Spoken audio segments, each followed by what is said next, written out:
Exposed publicly, Starmer loses it after being called out publicly by his wife for a domestic violence offense. Keir Starmer, the leader of the Labour Party, is facing unprecedented criticism after a brutal public takedown on national television. It's been a disastrous week for the Labour leader, with scandals piling up, from questionable policies to increasingly severe scrutiny. Most recently, a scathing critique from controversial Canadian psychologist Jordan Peterson has left Starmer in a vulnerable position. Did you know that over 95% of our viewers aren't subscribed to the channel? We totally get it, life gets busy, and sometimes it's easy to forget. But here's the thing, subscribing is completely free, and it really helps us keep creating the content you enjoy. So, why not hit that subscribe button and join our community? It only takes a second, but it makes a world of difference to us. Thank you for your support. Peterson's latest comments have sent shockwaves through Labour's leadership, dealing what could be a severe blow to Keir Starmer's credibility and authority within the party. During a hard-hitting appearance on GB News, Peterson didn't mince his words, launching into a relentless critique of Labour's policies and, more pointedly, Starmer's leadership style. According to Peterson, Starmer's approach to governance is fundamentally flawed, riddled with inconsistencies and driven more by image than by substance. His comments were nothing short of scathing. He went as far as branding Starmer's political ideology as pathological, suggesting that the Labour leader is more interested in managing perceptions than in delivering meaningful policies that benefit the British public.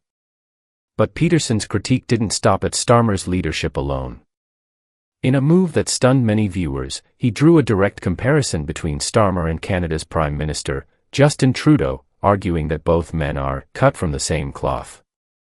The implication was clear: both leaders, in Peterson's view, are more concerned with maintaining a carefully curated public image than with actually governing effectively.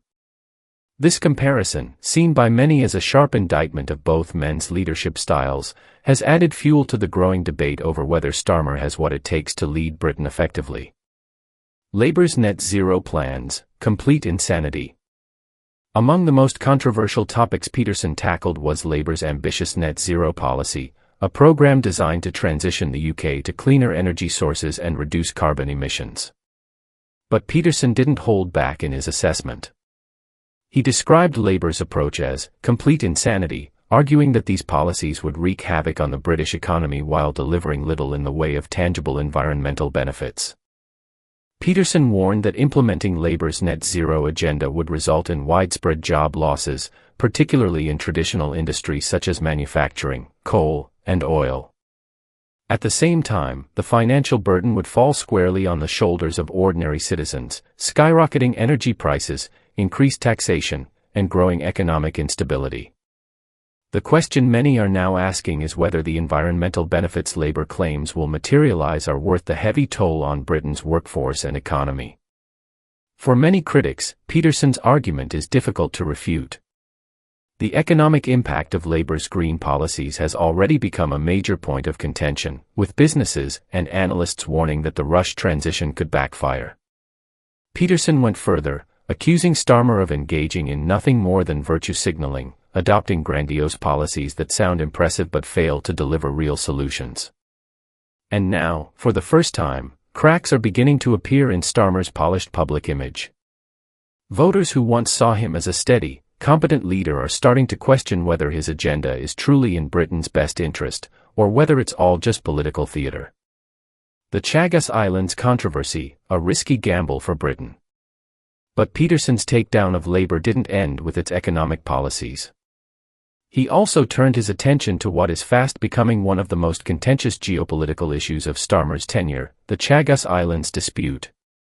The Chagos Islands, a British overseas territory in the Indian Ocean, have been of strategic military importance to the UK and its allies since the 1960s.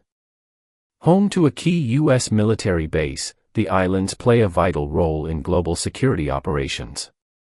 However, recent reports suggest that Starmer is considering handing over the islands to Mauritius in a move that has sparked outrage across political and military circles. The proposed deal is expected to cost British taxpayers an astonishing £9 billion, yet many argue that the UK stands to gain nothing in return. Even more concerning is the potential impact on national security. Ceding control of the islands could weaken Britain's strategic position and diminish its influence in international affairs. Military experts have expressed deep concern over the proposal, warning that Britain cannot afford to give up such a critical asset. Even James Cartledge, Labour's own shadow defence secretary, has broken ranks, questioning the logic behind the move. There are also indications that Mauritius itself is hesitant about the agreement, raising further doubts about the wisdom of Starmer's decision. Critics argue that Starmer's willingness to compromise on such a vital issue suggests a dangerous tendency towards short-term political gain over long-term national interest. If he proceeds with the deal, the repercussions for Britain's military standing could be severe, fueling concerns that Labour lacks the strategic vision necessary to govern effectively. Labour's pension promises unravel amid economic hardship. Peterson also took aim at one of Labour's most significant pledges, protecting Britain's pensioners. With the cost of living crisis continuing to bite, many elderly Britons were banking on Labour's promises to safeguard their financial security. However, according to Peterson, these promises are quickly unraveling. Council tax hikes, the disappearance of the winter fuel payment, and rising inflation have made life increasingly difficult for pensioners. While Labour assured voters that pension increases would ease financial pressure, many retirees are finding that these so-called gains are immediately offset by higher living costs. For many pensioners, the situation is dire. The combination of soaring utility bills, expensive groceries, and diminishing state support has left thousands struggling to make ends meet. Peterson slammed Labour's handling of the crisis, suggesting that their pledges to protect the elderly are now nothing more than empty rhetoric. Is Starmer failing on defence? Peterson's critique of Starmer also extended to Labour's handling of defence spending, an issue that has become increasingly urgent in the wake of rising global tensions.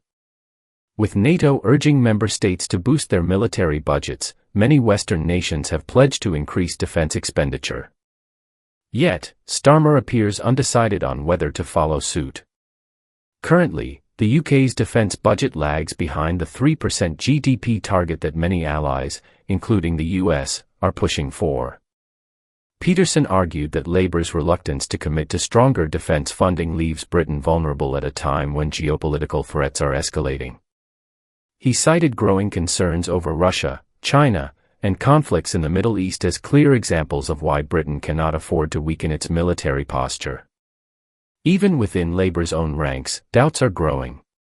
James Cartledge, the shadow defence secretary, has reportedly voiced concerns over Starmer's handling of the issue, warning that continued underfunding of the military could have serious long-term consequences. Is this Labour's breaking point? As Peterson's remarks continue to circulate, the fallout for Labour could be significant.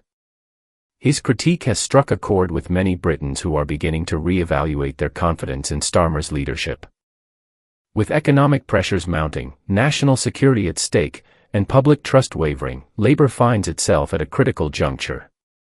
If Starmer cannot address these growing concerns, Peterson's words could mark the beginning of a serious credibility crisis for the party.